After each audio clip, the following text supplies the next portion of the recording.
Hey, what's up guys? Doing this for the very first time. So I have no idea how many people are going to get in here or any of that stuff. So when you log in here, just kind of write me a comment. I'm going to talk about something really quick this morning, but again, I am literally trying this for the very first time here.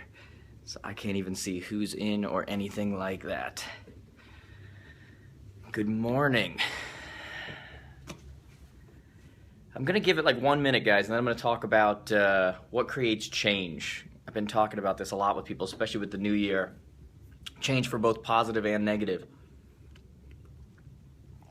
If you're on here, just jump on, say good morning. I want to see how this whole comment thing works. So write something below, say good morning, let me know where you're coming in from. There we go. Jason, what's going on, man? I'll give it like 30 seconds to a minute, guys, and then I'll get going here.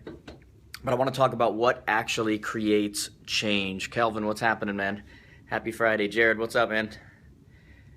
What is going on? Yeah, guys, first time I'm using this. So, Robert, what's going on? This is a first here. Hey, what's up, Jason, man? How you doing? So I'm wondering, okay, so now I start seeing comments come in, how that works. Guys, do me a favor, one of you that's on here right now, what's up, Robert? One of you guys that's on here, do me a favor and let me know, does it tell you when you're on here? Does it give you the option to subscribe or anything? Does it do anything like that? Ah, Michelle, I'm always here before this. Let me know if it does. Like, give me a yes or a no on whether it gives you the option to subscribe for further live feeds that I do and such. Interesting to see how this works. Anyway, guys, I want to talk about change and what actually... Awesome, Robert. Thank you, man. I want to talk about what actually creates change, okay? Been having a lot of conversations with people lately about change. That's interesting, Jason, that it won't let you because you're on mobile. Awesome. Jared, just subscribe. Perfect. Does it give you the option to share? That's what I really like to know also. So I want to talk about what creates change because let's face it, you know, a lot of people set goals at the beginning of the year and they get excited, and it's just a time of the year when they can really, you know, focus in on what it is they want to do, what it is that they haven't done, what it is that they think they're going to be able to do this year. And I've been, lately at the events I've been doing, I've been talking about, and we talked about our advance last year, the 3 things that create change. And we said major life event, crisis, and the last one I really want to focus on is inspiration.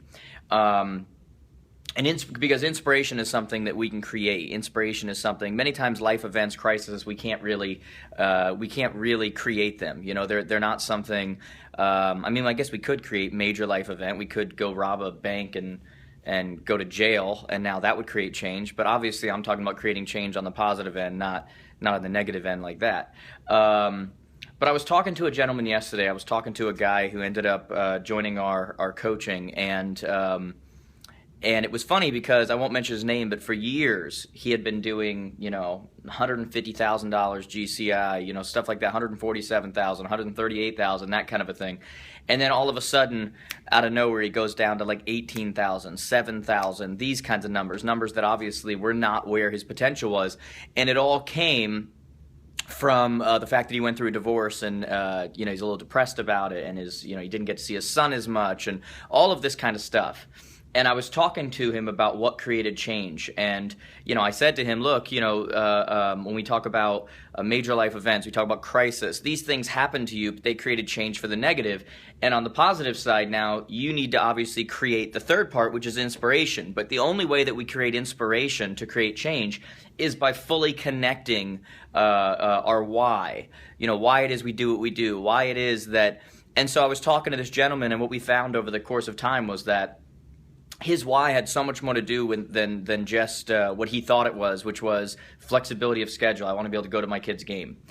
And I said to him, I said, you already know that why. So why has that not created any kind of inspiration? Why did you do $7,300 in sales volume last year if that was truly, you know, what it was and that inspired you and that gets you going?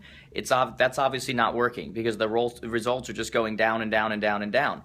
And long story short, what I eventually got into with him was I said, look, part of your why, part of what's going to create inspiration for you, that's going to create change for you, is understanding that part of your why is not just going to your kids' games and those kinds of things, but I said this divorce has beat the crap out of you so much that you literally need to do well in business and need to do well just to prove to yourself again that you can.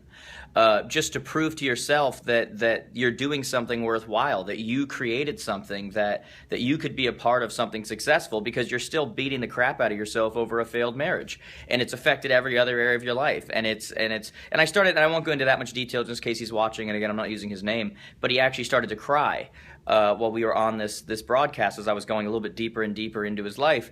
But the main point I wanted to make to you was the idea that, again, there's these three things that create change, right? We have major life events, we have crisis, and then we have inspiration. And so the reason I'm saying this to you is if you're heading into the new year, whether you're in the new year or not, it really doesn't matter. If you're trying to create any kind of change at all, and you're trying to get any better results at all, forget all the strategies and everything that we teach. Just think about change for a second. Think about it from every different level, whether it's your business, whether it's your exercise routine, whether it's the relationships you have, whether it's the whatever it is. You can't create change without those three things: major life events, crisis, and inspiration. And so really only one of them do you have complete control over, and that's inspiration. And that really comes from connecting to a true why that actually matters to you, that goes beyond a dollar amount. Or, you guys have heard me say many times that money is paper with dead people on it. If you're motivated strictly by money, what happens when you hit your dollar amount? Are you no longer are you no longer motivated? There has to be more to it, and it's got to be personal. It's got to be I know what my whys are. I have different levels of why in different areas of my life that mean so much to me that I continue to push and I continue to hustle, so to say. Everybody loves to use the word hustle. But hustle comes from somewhere. Hustle either comes from trying to prove yourself, or hustle comes from the fact that you know what you're after, you know what you're towards. I gave an example recently, by the way. This isn't a true story. I just gave the example because I thought of it off the top of my head. And I said, this is how powerful why is. I said, if I go out and I run 5 miles on a regular basis, and sometimes after 3 miles or something, I can't explain it, but your body sometimes just shuts down and goes, I don't have anything left in me.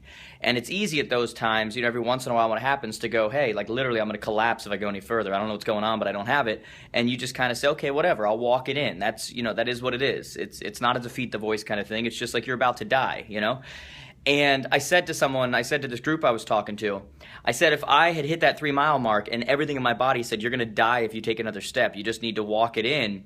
If I had gotten a call, and let's just say my 2 sons were home alone, which they wouldn't be, but let's just say they were. And what if one of my sons called me and said, Daddy, so-and-so, my other son, is on the ground unconscious. I don't know what's happening. He's not breathing. He's not whatever. Are you telling me I would not sprint home those last 2 miles? And by the way, have absolutely no issue doing it. Like, it would not bother me at all to sprint those 2 miles, even though 30 seconds prior, my body said one more movement and I'm going to collapse. Because what happened? I connected a powerful enough why, meaning one of my sons could potentially die if I don't get home as quickly as I can, and all of a sudden that created inspiration, which fueled the change of, okay, now I'm going to do this. It fueled the motivation. It gave my body power. It gave me energy. It gave me all of those things. It's the same way it works in every different area of your life. When you connect a big enough why, it's why people who never go to the gym, never do anything, all of a sudden if a car was on top of their kid, this has actually been proven, like mothers have gone over and moved a car. Okay, the why became huge, which released the chemicals in their body to be able to do that. Okay, so what's going on, Steve? I'm gonna see you next week, man. Anyway, guys, I hadn't used this yet, so I figured I'd give it a shot and give you like what was on my mind. I may do this stuff more, just kind of give you like moments with Jared. I don't know, like some kind of thoughts that I'm thinking about or whatever. Guys, I appreciate you being on here. Seriously, I like seeing how this works. I'm trying to see if there's a delay in how this works. So I think we're pretty on point, but I'm not 100% sure. Maybe I'll have to jump on somebody else's and check it out. Mangus, what's going on, man? I just saw you joined. Yeah, right, Steve? I don't even know what to call it. Like, that even sounded weird just saying, all right? Robert, what app is this? Guys, feel free to ask questions if you want. What app is this? Just Facebook Live. They've rolled out to some people. I don't know if they call it Facebook Mentions or Facebook Live or whatever it may be. But they're just kind of rolling it out. It's potentially could take the place. Right now I use Periscope as well, but this could take the place since I've got a much bigger following here than on there. So yeah, just something they're offering. Jason, Jared, I love when you do these little talks. Do you announce them ahead of time at anywhere? So Jason, I thought about that. Like every once in a while, doing like a thing. Hey, at 2 o'clock, go to my Facebook profile. I'm gonna do this kind of a thing. But the truth is, these are Facebook Live. It's just like I do an update. I can hit it and just basically jump in. So yeah, I'm not planning on announcing them too often. I'll probably just jump in and do some like thoughts I have, or maybe I'll bring you behind the scenes when I'm at an event, or or like next week. Mangus, you just asked if I'm going to be at ICNY. Mangus, are you going to be at ICNY? Let me know that. Maybe I'll do a little behind the scenes there when I'm with some industry people or something that you guys want to hear from. I'll do a quick interview, or I'll give you a thought, or I'll bring you behind the scenes on something like that. I know people tend to like that. I'm also doing a lot of behind the scenes right now on Snapchat. I'm loving Snapchat. I'm like a teenage girl. Loving Snapchat. Robert, awesome. Jason, where's the subscribe button? Can somebody tell Jason where the subscribe button is? Because I know that I've seen it when I've been on other people's stuff, but it looks like you're not seeing this. But I know it's there. Like I know that other people do, and I saw other people subscribe, so I don't know. John, let me know if you're going to do ICNY, man. I had no idea. Let's see here. Ginny really needed this today. Perfect timing. Ginny, that's awesome. It's, I think when you do these live things, it's not as charismatic as a stage thing or something, but they're just little thoughts that actually matter. Jason, Steve says upper right-hand side of the video, it says subscribe, so I don't know if you're seeing it up there. Robert, Snapchat is awesome. Yeah, absolutely. Mangus, just canceled for ICNY, long story. What are you talking? I didn't know you were going to be there, John. Now I feel like even more disappointed. I had no idea you were going to be there. So that kind of sucks. But yeah, I'll be at ICNY. I'm going in for a couple nights. I'm not weird. Jason Wright. Jason, are you saying you're not weird? Or are you saying you're not seeing it and that's weird? I assume you mean that. Anyway, all right, guys, unless there's any other questions, just a little thought for the day. Again, just to recap for those of you that just jumped on, there's 3 things that create change in anything, whether it's business, whether it's a discipline you're trying to get into, whether it's fitness, whether it's whatever it happens to be. You have life events, you have crisis, and then you have inspiration. Those are the 3 things that trigger change within anything that you're doing. So 2 of those are hard to create ourselves, okay? An example of life events would be, that's like a grandparent who smokes and drinks forever and says, this is who I am, this is what I do, and all of a sudden they have a grandchild born, and they go, you know what, never mind, because I want to see my grandkid grow up, and they just automatically stop smoking and stop, that would be an example of life event. Crisis is obviously one where somebody's in a financial thing, they think everything's great, and all of a sudden they find out, we're going to lose our house, and now they change all their financial disciplines, and they stop spending on crap they shouldn't be spending on. That's crisis. That's, okay? Inspiration is a different thing. To me, inspiration can come from many different ways, many different places, but I think inspiration really comes from connecting to a true why that actually matters to you. And by the way, someone asked me earlier when I said I have many different whys. I think it's important to have different whys for different things you do, right? Because one why doesn't apply to everything.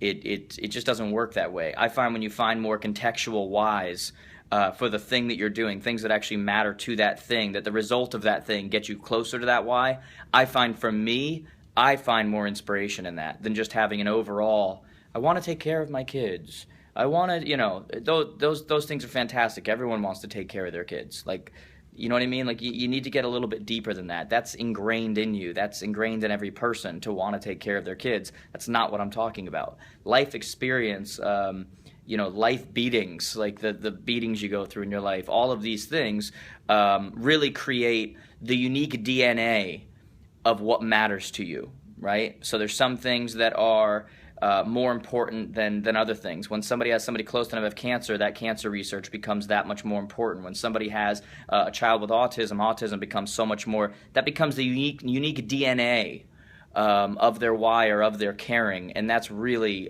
more of what I'm talking about, is finding the unique DNA of what really matters to you in each area of whatever you're trying to achieve, and connecting the why with that so that the inspiration follows, because that creates change, okay?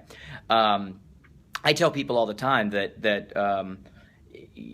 everyone wants to change. They say they want to change, and they're like, all right, here we go, let's do it. I mean, I run a coaching company, and I tell them, look, when you start working with your coach, you're talking to me, you're really excited right now, but the truth is those bad habits you have that have gotten you to the point where you need this right now, you're addicted to them. So as soon as we start making you do things that are different, that you don't want to do, that challenge you, that make you uncomfortable, that, whatever it happens to be, you're going to want to just go back to, I just want to go back to what I was doing before, even though it wasn't working. That's how it works. It's kind of crazy, but it's true. I did an event last week where the speaker before me said something to the crowd that I hated. He was a nice guy, but he said to them, you guys need to stop doing things every day that you don't want to do. And I wanted to jump up from the back and be like, whoa, cover your ears. That is such bull crap. If we did every single day what we wanted to do, like every day, we would be 700 pounds and $3 million in debt, okay? Because we would sit on the couch all day, we would shop and watch TV, it's not about doing what you want every day. You earn the things that you want to do. You earn the right to do those things, but it happens by every day doing crap that you don't want to do, right? I mean, the quote I've used for years, guys, that I absolutely love, is the idea that you can judge the success that somebody will have on this planet based on the number of awkward conversations they're willing to have. It's the idea of not acting like water and taking the path of least resistance. Why is it in the real estate business that the high majority of people, their number one source of business is referrals? It's because they're the easiest thing.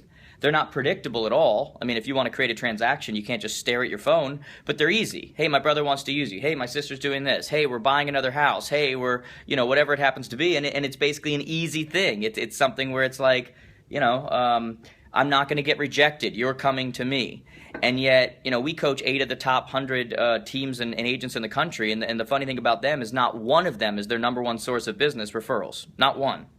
Now, it's a good part of their business, but it's not the number one source because they're actually out there every day having control over their business, creating a more predictable lead flow and a more predictable outcome by doing things every day that they don't want to do, that make them uncomfortable, that make them get rejected. So that's not really what I was planning on talking about today. Anyway, guys, unless there's any other questions, I'm going to officially end my first live stream. Top right-hand corner, guys, subscribe if you want to hear more of these. I'm going to try to do these more often now that I have access to live on Facebook. Other than that, guys, toodaloo. Thanks so much. Thanks for joining, guys. I'll talk to you soon.